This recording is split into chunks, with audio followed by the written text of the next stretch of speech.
Bienvenue à une autre émission, guys, de Scotch and Real Estate. Écoute, en direct de la Floride, celui-là. Je suis revenu au Airbnb en Floride qu'on a acheté il y a pratiquement un an. Ça fait un an incessamment là, qu'on a acheté, même plus qu'un an. Ça fait un an et un mois, peut-être un an et 2 mois. C'était mon premier achat en Floride. Ça a été toute une expérience, je vous dirais. Ça a été un de mes défis de 2022 qu'il m'a permis d'apprendre de façon incroyable sur l'immobilier aux États-Unis. C'est sûr qu'avant de me lancer dans l'Airbnb ou dans l'achat des États-Unis, je m'étais éduqué, j'avais été chercher de l'information, j'ai écouté bien des podcasts, les Bigger Pockets, nomme-les, j'en ai regardé plein. Je suis allé regarder bien des vidéos YouTube. Mais j'ai aussi pris des formations au Québec d'écoles qui donnent des formations pour acheter en Floride. Bon. Je te dirais que l'information que j'ai été chercher, c'était quand même pas pire, mais c'était pas à la hauteur de mes attentes parce que c'était très de base, puis c'est beaucoup de, tu sais, exemple, un Québécois qui veut s'acheter, mettre un pied un pied à terre en Floride, puis sa deuxième maison, ou, tu sais, comme les snowbirds là, au Québec qu'on appelle. Là. Moi, c'est pas plus ça que je cherchais. Moi, c'était plus au niveau investissement, au niveau entreprise commerciale, tu sais. Je voulais pas avoir de quoi à mon nom personnel ici. Je voulais pas financer personnellement une propriété non plus. Fait que je voulais m'ouvrir comme une compagnie aux États-Unis, puis je voulais acheter au nom de la compagnie, et ainsi de suite. Donc, comme vous me connaissez, moi, je suis plus commit to it and figure it out later. C'est un peu ce que j'ai fait en Floride. Et j'ai appris de façon incroyable. X10. Je l'ai fait, j'étais sur le terrain, j'ai goûté, j'ai touché, puis j'ai comme passé à travers toutes les étapes du début jusqu'à la fin. Tu sais, des fois, il y en a que le deal est apporté, fait que c'est un petit peu plus facile, ils sont un peu plus passifs, ils emmènent juste l'argent, ils emmènent les fonds, peu importe. Fait que moi, c'était vraiment tout au complet, là. Fait que j'ai dû trouver l'équipe pour pouvoir investir aux États. Donc, le courtier immobilier, le courtier hypothécaire, inspection, évaluation, tu sais, name it, là, le financement. Fait que j'ai commencé par tranquillement me mettre dans des groupes sur les réseaux sociaux. Exemple sur Facebook, Investir en Floride, Florista, Investor Group ou plein de choses comme ça. J'ai commencé à appeler bien du monde. J'ai commencé à faire du réseautage aussi aux États-Unis. J'ai participé à des masterminds aux États-Unis. Ça m'a permis d'agrandir mon réseau puis mes contacts aux États-Unis au besoin. J'ai rencontré un courtier qui était vraiment sharp. Fait que le courtier que j'ai rencontré, il s'appelle Arturo, puis il était vraiment sharp. Sérieusement, là, je dis souvent avec des courtiers, là, mais lui, il était vraiment cool. Tu sais, un Québécois l'approche parce qu'on s'était parlé pour une autre transaction, puis Québécois qui connaît pas, qui veut investir aux États-Unis, qui a pas de background, qui a pas, tu sais. Mais écoute, il m'a aidé, m'a supporté du début jusqu'à la fin, fait que ça m'a aidé énormément. J'avais déjà commencé à regarder mon financement aussi, comment ça fonctionnait. Tu sais, aux États, tu as le prêteur A, le prêteur B, le prêteur C. Un peu comme au Québec. Prêteur A, c'est les banques, sauf que tu peux pas financer avec une banque américaine quand tu es citoyen canadien. Du moins, c'est ce qu'ils m'ont dit quand que j'ai appelé. Ça me prenait soit un visa d'investisseur ou whatever, puis j'étais comme pas rendu là, puis ça m'intéressait pas pour 2 minutes. Sinon, tu as Desjardins, Banque nationale, toutes qui sont aux États. Ils font du commercial, mais je pense que le processus est pas mal plus facile quand tu es au personnel. Puis sinon, tu as les prêteurs B, qui sont comme les banques virtuelles. Puis sinon, tu as les prêteurs privés, hardcore, comme nous autres, on a au Québec les prêteurs privés. Le prêteur B, je te dirais que les taux, c'est peut-être entre 6 et 8-10, puis prêteur privé, c'est comme entre 8 et 15, là, comme tu retrouves au Québec. J'ai fini par trouver une propriété qui m'intéressait à Englewood. Englewood, pour vous situer, c'est entre Tampa Bay et Fort Myers, fait que c'est l'ouest de la Floride, tandis que la plupart du monde vont plus investir ou acheter à l'est, c'est Fort Lauderdale, Hollywood, Miami, tout dans ce coin-là. Il y en a aussi qui vont investir dans l'ouest, plus vers Orlando, Kissimmee, Tampa Bay et tout ça. Je voulais pas aller dans un secteur qui était trop saturé, honnêtement, comme Orlando, tu sais, Disney, puis Puis sinon, Fort Lauderdale, tout ça, c'est beaucoup de Québécois, mais c'est beaucoup de groupes de 55 ans et plus, puis ça m'intéressait pas non plus. Fait que j'ai trouvé un duplex sur les réseaux sociaux qui était à vendre à Englewood, comme je dis entre Tampa Bay et Fort Myers. Puis la raison pourquoi j'ai été vers ce duplex-là, c'est parce qu'un, je le trouvais vraiment sharp. Deux, je trouvais que le prix était raisonnable. Trois, on avait le droit de faire du Airbnb, parce que j'avais regardé dans le comté de la Charlotte, où ce que j'étais, on pouvait faire du Airbnb. Puis ça, évidemment, c'était super important. Mais en même temps, il y avait un locataire long terme, puis il y avait un locataire mois à mois. Fait que ce que ça me donnait, c'est un petit peu une certaine sécurité financière sans savoir qu'est-ce que ça allait donner comme résultat, l'Airbnb. T'sais, admettons que ça marche pas, ou c'est plus slow parce que justement, je suis pas dans une place ultra touristique puis tout le kit. Je me suis dit, au moins, j'ai un locataire long terme qui lui paye un loyer tous les mois, puis au moins, t'as l'Airbnb à gauche, tu sais. Fait que j'ai trouvé ça quand même intéressant, puis c'était comme mon filet de sécurité, tu sais. Fait que là, finalement, j'ai vu les photos, je voyais qu'il y avait un petit peu d'amour à donner. Puis là, finalement, j'ai fait un offre d'achat, conditionnel au financement, conditionnel à l'inspection. Puis finalement, on s'est entendu sur des chiffres après quelques semaines, 10 mois de négociation. Puis aussitôt que l'offre a été acceptée, j'ai commencé mon processus de financement avec un prêteur B. Puis j'ai fait faire l'inspection, puis une couple de choses qui sont sorties de l'inspection, puis ça a été renégocié par la suite, puis c'était bien correct. Là, après ça, j'ai embarqué dans le processus de financement. Vu que j'avais déjà commencé mon processus, ça allait bien, puis tout le kit, mais moi, j'avais mis 30 jours sur mes conditions. Puis là, j'ai acheté ça, c'était en plein COVID. Là. Fait que le marché immobilier était complètement fou. Puis 30 jours, c'était déjà long. Sauf que je voulais pas sauter d'étape, je voulais pas aller plus vite parce que j'avais peur de manquer à la transaction. Écoute, c'est mon premier que j'achète en Floride. Là. Fait que je voulais pas me planter, certain. Là. Fait que là, le processus continue avec le financement. Là, il demande 1 million de papiers. C'est compliqué. Puis, vu que la plupart de mes papiers sont en français, parce que j'habite au Québec, mes compagnies au Québec sont en français, les documents, les conventions, tout ce que tu veux, c'est en français. Eux autres n'aimaient pas bien ça en français. Puis là, il y a certains documents qu'ils auraient aimé avoir en anglais. Fait que c'est un peu plus long pour le processus. Mais là, on arrivait à la fin, là, le 30 jours, là, je pense qu'on était rendu comme au 27e jour, puis là, ils avaient demandé une évaluation, puis c'est parce que je mettais beaucoup de pression, puis là, ils n'arrivaient pas avec le financement à cause qu'il n'y avait pas tout ce qu'il y avait de besoin. Fait que là, je m'en allais dépasser les délais.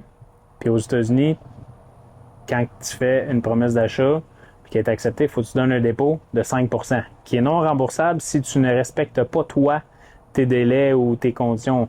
Si c'est le vendeur qui ne respecte pas ses délais, c'est une autre chose. Tu vas récupérer ton argent, mais quand c'est toi qui ne les respectes pas, mais tu perds ton argent. Ça ne me tentait pas de perdre plusieurs milliers de dollars US. Fait que quand j'ai vu qu'il me restait 2-3 jours à remplir mes conditions, mais j'ai viré la situation de bord puis je l'ai mis en achat comptant parce que le financement, ça marchait pas puis j'arrivais pas au bout de ce que je voulais. Fait que j'ai fait appel à mon réseau au Québec. J'ai trouvé les fonds, il fallait que je trouve à peu près un demi-million canadien, fait que c'était comme 400 quelques mille US. Puis j'ai réussi à trouver tout ça dans les délais, en 2 jours. Puis on a fait un achat comptant aux États-Unis. Puis le courtier a trouvé ça vraiment cher, puis il était quand même impressionné que je me revienne d'abord en temps de 48 heures, puis il a vu que j'étais sérieux. Fait que je pense que c'est ce qui a aidé aussi le processus, puis que ce gars-là m'a aidé énormément depuis le début, là, dans plein d'aspects. Là. Fait que finalement, on prend possession de la propriété. Ça, c'est à peu près au mois de septembre, octobre. Puis là, il y avait le locataire court terme, le locataire long terme. Là, moi, je me présente avec un courriel. Bonjour, c'est moi le nouveau propriétaire, puis le kit. Puis j'avertis la locataire court terme qu'elle va devoir quitter. La loi ici, c'est faut que tu leur donnes 30 jours de préavis. De toute façon, nous autres, on voulait pas faire le move tout de suite. On voulait attendre comme après les fêtes. Qu'on lui a dit, t'as comme jusqu'au 3 janvier, tu vas devoir quitter, tu sais. Fait que la locataire s'en va. Nous, on prévoit nos flûtes en s'en venant ici. Donc, on emmène l'équipe pour faire les rénaux avec l'auto, le camion, tout le kit, le trailer.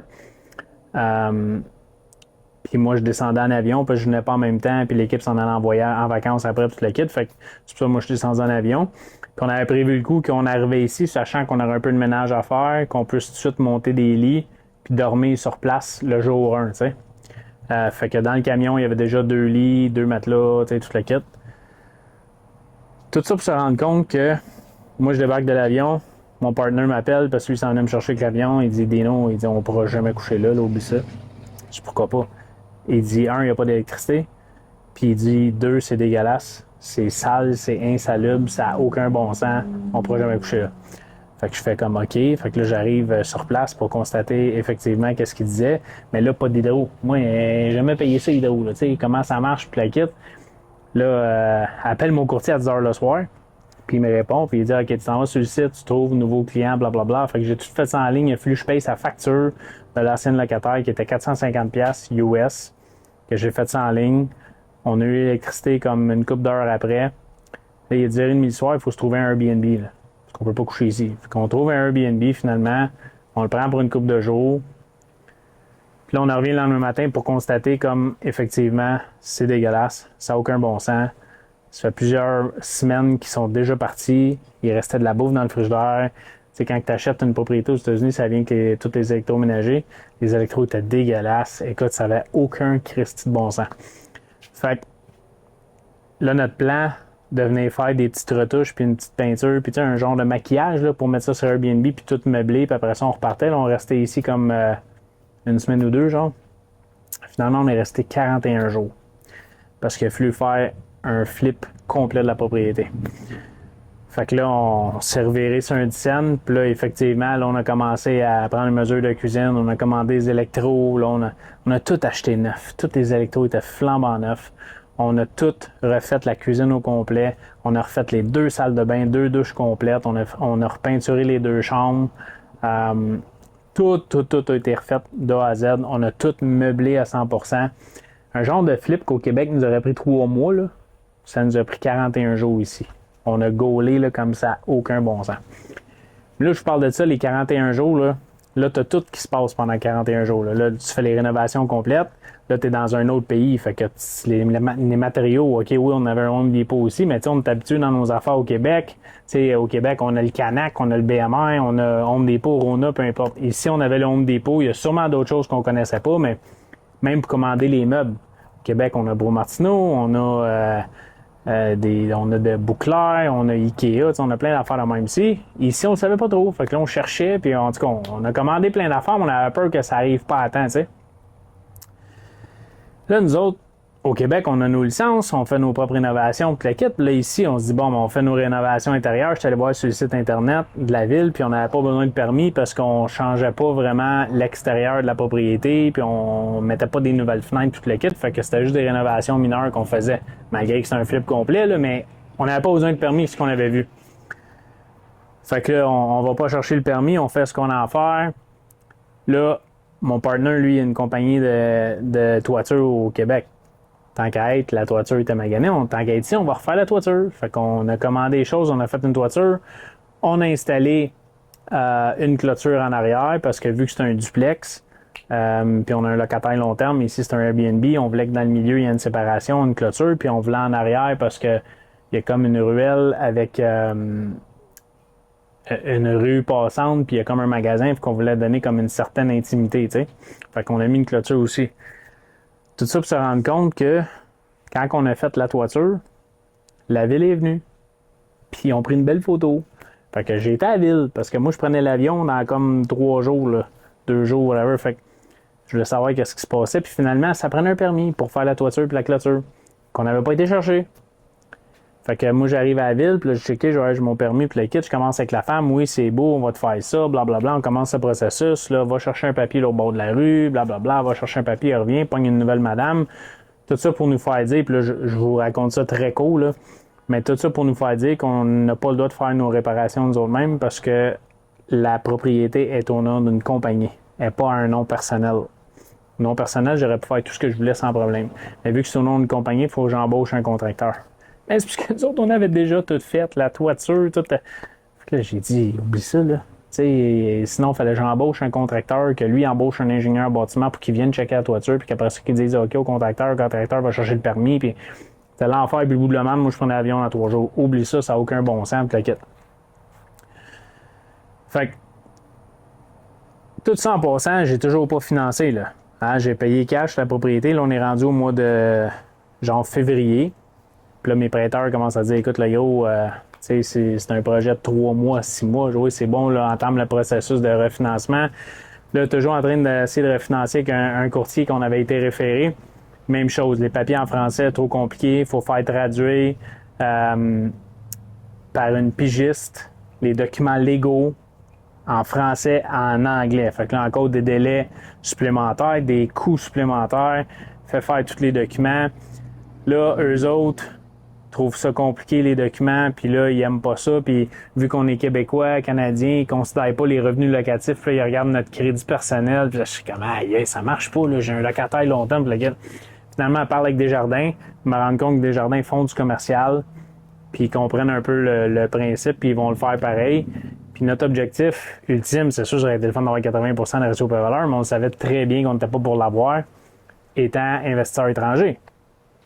On aurait souhaité au moins un 75 ou à la limite 70. T'sais. Desjardins dit, oui, pas tout, mais on aurait été capable d'avoir au moins 75. On envoie tout à Desjardins, puis là, les jours passent, les semaines. Tout ça pour se faire dire, après plusieurs semaines encore, c'est comme, ta transaction est trop compliquée, parce qu'il y a trop de prêteurs d'impliquer là-dedans, puis sur le titre, comme mon notaire aux États-Unis appelle ça un title company, il y avait juste un de mes prêteurs qui était là-dessus. Les autres, c'était des prêts qu'on avait faits avec des contrats de prêt au Québec en français, mais ils n'étaient pas sur une propriété, tu sais. Fait que là, malgré que on a tout fait ça legit sharp avec mes prêteurs, on avait tous des contrats, j'ai tout envoyé ça à Desjardins. Eux autres ne voulaient pas financer à cause qu'ils disaient que c'était du blanchiment d'argent. Ils pensaient qu'on blanchissait de l'argent, que ça venait de tous les bords, de tous côtés, puis ça n'a pas de sens. Fait que là, back to square one, toujours pas capable de financer. Il commence à faire chaud. Mes partenaires, prêteurs, là, ils disent, regarde, il faudrait se faire prêter. Puis, tu sais, rien de mal, là, pas de menace, rien de ça, mais il faut les comprendre aussi. Ils ont été assez sharp de me prêter les fonds. On avait dit 3-6 mois. Là, on est rendu comme à 9 mois. À un moment donné, ils disent, les gars, il faut qu'on passe à d'autres choses. Tu as fait raison, tu sais. Là, trouve une autre compagnie. Entre-temps, on avait fini les rénovations. Fait que là, on met ça dans les mains d'une compagnie de gestion. Au Québec, nos Airbnb sont sur une compagnie de gestion, mais aux États, on veut faire la même chose. Puis on fait affaire avec une compagnie qui s'appelle Vacasa. Vacasa sont internationales, tu les retrouves aux États, au Mexique, c'est un gros nom, tu sais. Fait que je dis, OK, on va utiliser, voici comment on fonctionne, voici ce qu'on veut, puis vous, comment vous fonctionnez, puis le kit. Fait que ils viennent, prennent les photos, tout.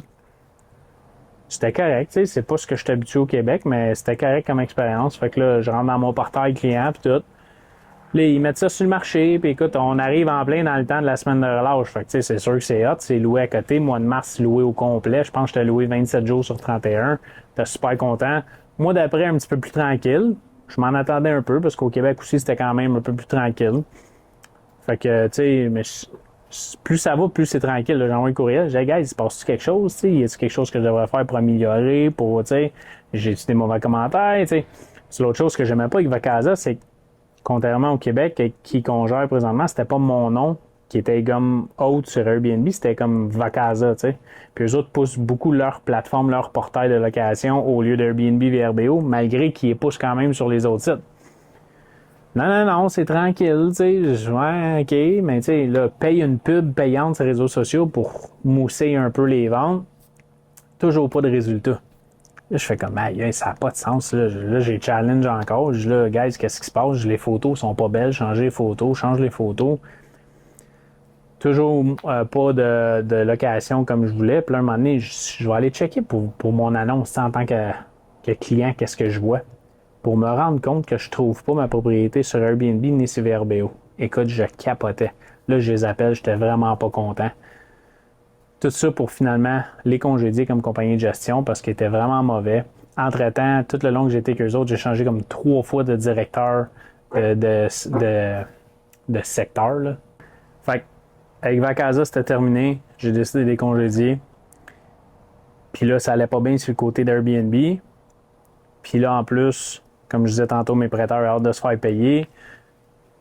Drôlement, mon courtier m'appelle, dit « Hey, je suis peut-être un acheteur, serais-tu vendeur pour ta propriété? » Puis le kit, j'écoute. On l'a pas acheté dans le but de ça, mais je suis capable de faire une pièce ou deux. Je suis pas attaché à ça. On l'a fait une fois, on est capable de le refaire une deuxième fois. Fait que je dis OK, mais combien tu pourrais vendre ça? Puis il dit je pourrais te vendre ça à tel prix et tel prix. Puis le prix qu'il m'avait donné fait beaucoup de sens. Puis en plus, on faisait un profit. Fait que j'écoute, fais tes devoirs comme du monde, puis envoie-moi tes comparables, envoie-moi ce que tu as comme que les devoirs que tu fais, puis si ça fait du sens, go for it, tu sais. Fait que, comme de fait, il m'envoie les affaires, puis, tu sais, ça faisait du sens. Je dis, go, si tu peux le vendre, vends-les, je m'en fous, tu sais. C'est délicat un peu quand tu vends un Airbnb, puis que, tu as des locations, il ne peut pas venir visiter, fait que c'est délicat un peu. Fait qu'il était quand même sur le marché, mais. Puis là, entre-temps, j'essayais toujours de refinancer en même temps. Finalement, COVID a fini, puis là, le marché immobilier a commencé à baisser. Fait que le vendre, c'était rendu niaiseux de le vendre parce qu'on faisait pas un profit, puis c'était. Fait que finalement, on a réussi à refinancer avec un prêteur B, qui est comme un prêteur privé, sauf que taux d'intérêt est un peu plus intéressant. Puis on a pris ce prêteur-là parce que lui nous finançait comme pendant 18 mois à peu près, mais à intérêt seulement. Puis il me prêtait par contre à 65% de ratio prêt-valeur. Tripait un peu moins honnêtement, sauf que le plan et la stratégie était de stabiliser la transaction, tu sais. Mais là, pendant qu'on est en train de faire ça, boum, un ouragan frappe. Fait que le secteur où on est frappé par un ouragan, il y a des maisons qui ont été complètement détruites. La plupart des maisons ont toutes été endommagées. Là, sa rue, là, présentement, si vous pourriez voir, là, il y a des débris partout. Ça fait 3 mois. Là, au moment où on tourne cette vidéo-là, ça fait 3 mois qu'il y a eu l'ouragan. Ça a l'air que c'est le 5e plus gros ouragan qu'il y a eu aux États-Unis. Au monde, aux États-Unis. Fait que c'était quand même assez fort. Sa rue, présentement, là, il y a 8 à 9 propriétés sur 10 qui a besoin de leur faire face à la toiture. Tu vois, tous les toits sont maganés, ils ont des patchs dessus, des gros tapes bleues, pour pas que l'eau rentre, le kit, puis il y a des débris sur le bord de la rue parce que, encore jusqu'à aujourd'hui, le 31 janvier 2022, c'était aujourd'hui le dernier jour que la ville ramasse encore les débris d'ouragan parce qu'ils ramassaient les débris comme une fois par semaine. En plus des poubelles, là, c'était complètement différent. Ils ramassaient tous les débris d'ouragan encore. Fait évidemment, nous, les dommages qu'on a eus, on a été touchés, oui, mais on était chanceux parce que j'avais des gros arbres matures en arrière. Puis le vent s'en venait comme ça. Puis tous les gros arbres matures ont protégé la maison. D'un champ à côté, là, j'ai des débris de maison, des pancartes, des propriétés, des magasins. C'est tout d'un champ. Les toitures sont toutes arrachées, pas la mienne. J'ai eu des petits dommages. Nous, c'est la clôture qui a revolé au complet. Toute la clôture l'a levée. Il n'y avait plus aucune clôture nulle part. Plus de terrassement. J'avais fait de la verdure, des plantes, puis tout ça. Ça a tout été arraché. À l'intérieur, j'ai eu aucun dommage. J'ai été très, très, très privilégié parce que quand c'est arrivé, les voisins, locataires long terme, ils ont mis les shutters dans les vitres puis dans les portes. Fait qu'on a été chanceux. Puis c'est un peu ce que je suis venu faire, justement, constater les dommages, là, que ça avait de l'air. Puis j'ai fait plusieurs améliorations et des réparations. Puis fait qu'au lieu de remettre une nouvelle clôture puis de dépenser un autre 5000 puis d'un coup que ça arrive encore, on a récupéré la clôture, les morceaux qu'on a pu récupérer pour faire la séparation dans le milieu parce que c'est duplex puis on veut la petite intimité. Puis en arrière, on a décidé de mettre des cèdres, puis de la verdure, des plantes, tout ça pour faire un peu d'intimité pour nos invités puis à moindre coût également. Fait que là, on se fait frapper par l'ouragan. J'étais en train de refinancer. La vente, c'est terminé. Là, ici, c'est comme... C'est mort, là. Puis rien qui se passe, là. Parce qu'il y a tellement de dommages, c'est fou, là. Puis encore aujourd'hui, après 3 mois, je me promène dans les rues, sur les autoroutes, puis tu vois encore des dommages à côté, là. Fait que je me dis, aïe, ça va faire quoi pour le tourisme? Tu sais, il va-tu encore du monde qui vont vouloir louer des Airbnb pour... Fait que je dis, OK, je vais peut-être changer mon fusil d'épaule, mais peut-être mettre un locataire long terme dedans pour comme sécuriser la transaction, la propriété, les revenus, puis tout ça, en attendant que ça se replace, puis tout le kit. Fait que je commence à chercher pour un locataire long terme. Je rencontre quelques compagnies de gestion. Il n'y en a pas tant des compagnies de gestion long terme aussi. Je tombais toujours sur des courts termes. Mon courtier me disait, hey, Dino, je vais te présenter eux autres. Tu sais, j'ose avec eux autres voir. Puis finalement, c'est une compagnie de gestion court terme, eux autres aussi. Mais il était très, très confiant que l'Airbnb, ça fonctionnerait. Parce qu'ils ont déjà des propriétés à Inglewood, puis qu'ils en font, puis qu'ils se louent. Puis il a dit, à la limite, on peut faire du saisonnier. Tu sais, un couple ou une famille qui ont besoin d'une maison, en attendant que leur maison soit réparée après l'ouragan, puis la kit, on peut leur louer au mois, genre. Ce qui nous amène peut-être comme à la semaine de relâche. Puis après ça, tu vas pouvoir commencer à faire du Airbnb. J'ai dit, OK, ça fait du sens. J'ai aimé leur approche. J'ai aimé comment ils étaient. Ça s'appelle iTrip, la compagnie. Fait que, on s'est rencontrés sur Zoom. Je leur ai partagé les expériences que j'ai eues dans le passé, un peu ce que je m'attendais, comment je fonctionne au Québec, puis c'est un peu ce que je m'attendais ici. Elle a dit parfait, je vais aller visiter ta propriété, m'a donné mon opinion, puis le kit. Là, quand ils sont venus ici, évidemment, c'était le bordel, la clôture partout, le terrain était magané, puis tout le kit. J'ai dit, OK, quelles sont vos recommandations? Mis à part les dommages, là, ça, je le comprends. Fait que, elle m'a apporté quelques recommandations à l'intérieur. Tu sais, c'était quand même beau à l'intérieur, mais tu sais, peut-être une petite chose ou deux, le lit, peut-être le mettre un peu plus haut, changer le matelas. C'est toutes des choses qu'on a faites. Il aimait beaucoup la game room parce que le garage, on l'a transformé en game room. Fait qu'il y a comme table de billard, football, le basketball pour les jeunes, une TV, tu sais, c'est assez sharp comme expérience. Puis, fait que là, elle dit c'est beau. Fait que là, elle a commencé à venir ici. Là, ils ont commencé à nettoyer le terrain. Ils ont ramassé la clôture. Ils l'ont mis comme dans un spot. C'est la compagnie de gestion. Je ne les ai pas payé rien encore. Ils ont déjà fait l'annonce. Ils ont pris des photos eux-mêmes. Ils font affaire avec un photographe professionnel, mais ils voulaient juste comme avancer les choses. Puis déjà être capable de mettre quelque chose sur le site. Puis au fur et à mesure, on va améliorer les choses. Fait que je les ai trouvés vraiment sharp. Puis là, vu que c'était pas pour être prête dans le temps des fêtes, j'ai dit bon, mais regarde, moi, je vais descendre. Je vais venir faire les réparations, les améliorations, parce que sinon, il aurait fallu que je paye une compagnie pour le faire. Ça m'aurait coûté des frais, ça aurait coûté 3 fois le prix. Je regarde, il n'est pas loué, tout se met de donner. Fait que je suis venu, fait les réparations sur le toit, on a tout installé la verdure en arrière, on a fait la clôture du milieu, des petites améliorations, un gros clean-up en dedans. On a rencontré la compagnie de gestion. Fait que c'est ça. Fait que là, il est prêt, il est fin prêt pour retourner sur Airbnb. Là, il est refinancé. Fait que là, on a un refinancement sur 18 mois. Puis, tu sais, ça va nous permettre vraiment de stabiliser cette transaction-là, stabiliser la propriété. Le locataire est long terme, son bail finit dans pas long. Évidemment, on va augmenter son loyer parce qu'il est vraiment en bas du loyer moyen du secteur. Fait qu'on va augmenter son loyer à lui. Fait qu'on va augmenter les revenus de là. Airbnb, on va avoir des revenus ici. Puis, on va permettre d'avoir un véhicule avec cette propriété-là, puis dans 12 à 18 mois, on va savoir un peu plus sur quel pied danser. Puis là, on est financé avec une institution. Là. Fait que quand on va retourner financer avec une banque normale, que ce soit Desjardins ou même peut-être ceux avec qui on est là, peut-être qu'ils vont nous refinancer à long terme, là, ça va être un meilleur financement. Puis là, ça va être à plus long terme pour avoir un plus beau portrait de ce que cette transaction-là va pouvoir apporter. Puis you never know, si l'Airbnb fonctionne super bien, mais rien ne nous empêche de convertir l'autre côté de la même façon, puis d'avoir 2 Airbnb côte à côte. Tu sais, fait que grosse expérience d'apprentissage. Ce que je retiens dans tout ça, c'est évidemment beaucoup de résilience, parce qu'il y a tellement de choses qui s'est passé ici, puis tellement de vécu, puis je vous ai coupé ça court, là, parce que sinon, ça aurait été une vidéo de 4 heures. Là.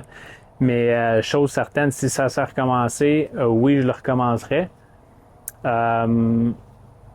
J'aurais peut-être fait des choses un peu différentes. J'aurais peut-être fait un peu plus mes devoirs au niveau permis de la ville, au non commercial, tout ça. Le financement, j'aurais peut-être fouillé un peu plus creux parce que j'ai parlé à quelques personnes, mais c'était comme des conversations assez légères.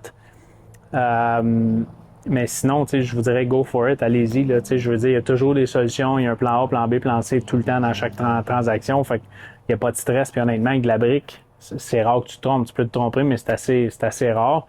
Puis il y a tellement de monde qui le font puis qui l'ont fait. Pognez le téléphone, appelez-les. Alors, rejoignez-moi, dites OK, comment ça s'est passé, telle situation, qu'est-ce que tu ferais. Mais c'est le fun de dire que tu as un pied à terre en Floride, puis tu vis une expérience différente de ce que tu vis au quotidien toujours au Québec. Mais tout est possible, tout se fait. Il faut juste avoir un bon réseau, puis aller chercher l'information comme du monde, puis jusqu'au fond. And that's it. Fait que j'espère que vous avez aimé l'émission, guys. C'est Scotch and Real Estate Show, investissement en Floride. Commit to it and figure out later. N'oubliez pas de nous suivre sur les réseaux sociaux, aimez la page YouTube si vous aimez l'émission, partagez-la à quelqu'un qui est peut-être intéressé d'investir en Floride. Don't be shy to reach out, puis bon succès tout le monde.